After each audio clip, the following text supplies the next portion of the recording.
Jai. Hare Krishna. Jai Om Vishnupad Paramahansa Parivrajagacharya Satarasata Śrīmad, His Divine Grace.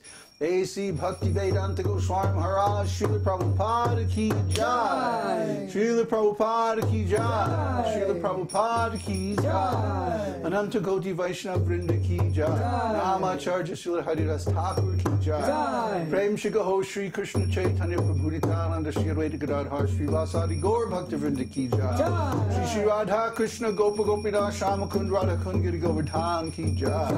Shri Vrindavan Dham Ki Jai. Shri Mayapur Dham Ki Jai, Shri Jagannath Puri Dham Ki Jai, Jagannath Swami Baladev Subhadra Ki Jai, Go Premanande, all glories to the assembled devotees, all glories to the assembled devotees, all glories to the assembled devotees, all glories to Shri Shri Guru Gauranga, all glories to Srila Prabhupada, Harinam Sankirtan Ki Jai, all glories to Babaji.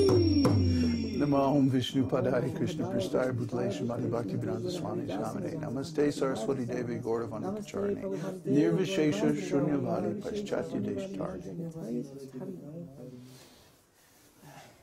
Hare Krishna. Finally! That's all it takes to make Babaji happy, huh? Just do a nice kirtan, don't go out of tune.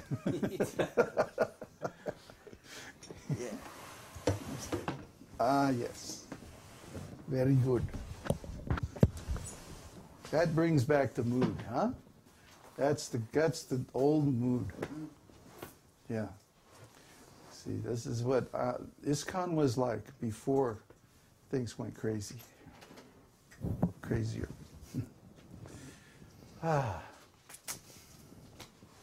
So this is real Krishna consciousness. Real Krishna consciousness should be ecstatic.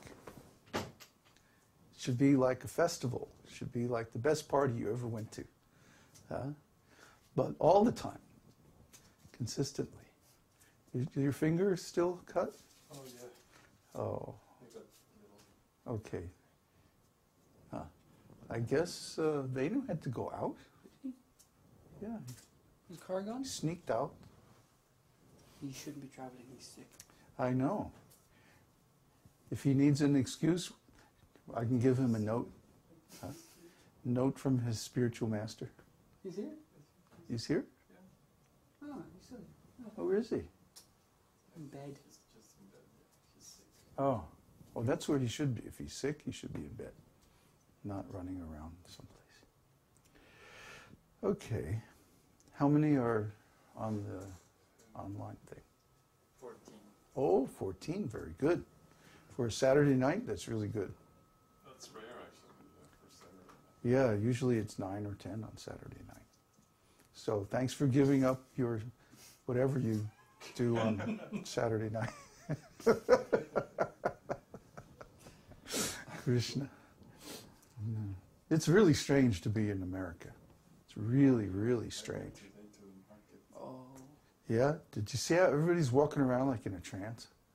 Buy, They can walk. must, buy.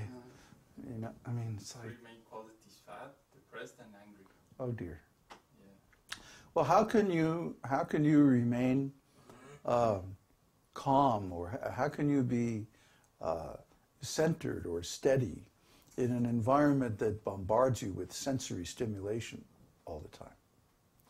You know, it's really tough. I mean, like I had to fight a lot of times when we were in Chile.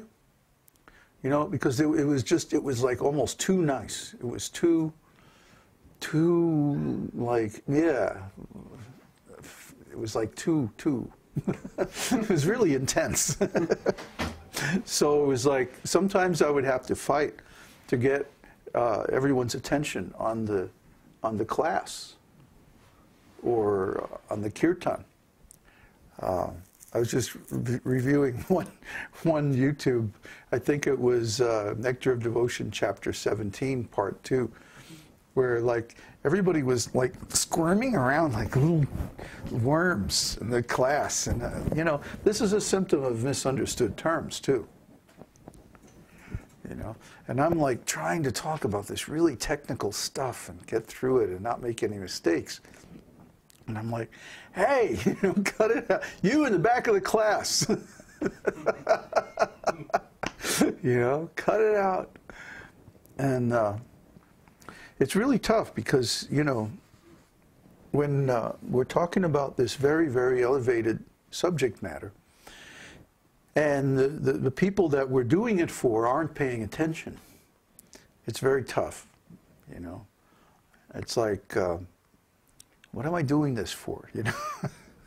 I want to have a feeling that there's interest in the group and that I'm meeting their interest with the information that I'm providing.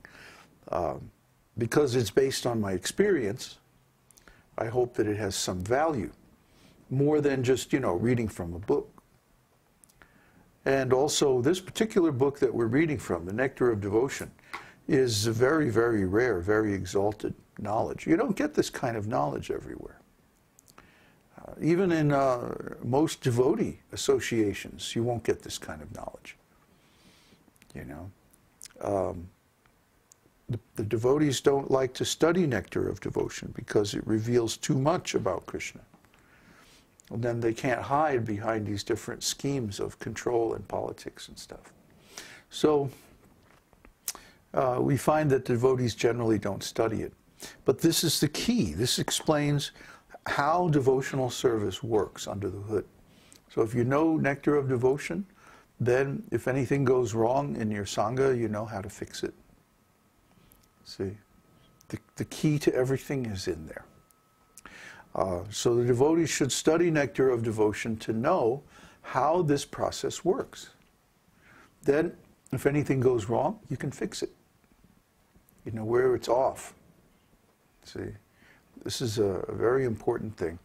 Just like if you have a car, you know, we have computers and we use them for everything. So if something goes wrong with the computer, like it did tonight, then we know enough about how it works that we can zero in on the part that's broken and we can fix it very quickly. Whereas other people would be like fishing around for hours trying to figure out what's wrong, you know. So this knowledge, analytical knowledge, it gives you a real advantage. When things don't work right for some reason, that you can easily isolate the cause and fix it. So if someone is going to be a guru, especially if they're going to manage a transcendental group and try to please Kṛṣṇa with their devotional service, they have to know these things. How is the process working? What's the theory of operation? How is it satisfying Kṛṣṇa? And how is it transforming us so that we become pure devotees? Because that's what this is all about. If you don't have this aim to become a pure devotee, it's very easily sidetracked into either material desires or mystic powers or liberation or bliss or some other distraction, politics or false ego. You know, I'm the guru. Yeah. I mean, give me a break. You know, and we see this kind of you know, false egotism among the devotees, you know. They relish it, some of them, even like really get into it. I happened to see, I was checking around some video sharing sites the other day. You know, we're still kind of evaluating the video sharing sites and you know, trying to keep up with which ones are better. And I happened across a class by, you know, one of my godbrothers. And he's since left ISKCON and he's now with another group and all this. But anyway, he was giving a class and he was relishing, they were actually relishing the pastimes of the devotees' false egos. I'm not kidding you. I was shocked because this devotee is supposed to, he presents himself as being very intelligent and erudite and all of this. And he was talking about how he and some other devotee were in an airport and the the customs inspectors tried to mess with them, and this guy was like so heavy and so cool that he, like, you know, blew off the customs inspectors with his powerful false ego. I was going, you're wasting your class talking about this stuff? Why don't you talk about Kṛṣṇa? Why don't you relish Kṛṣṇa's pastimes? Why don't you focus on the things that are going to make spiritual advancement when your disciples hear them? Why are you focusing on these very, very peripheral kind of things? You know, what's the message in that? Well, if you become a devotee, your false ego is going to become so powerful that nobody will be able to mess with you. Oh, great.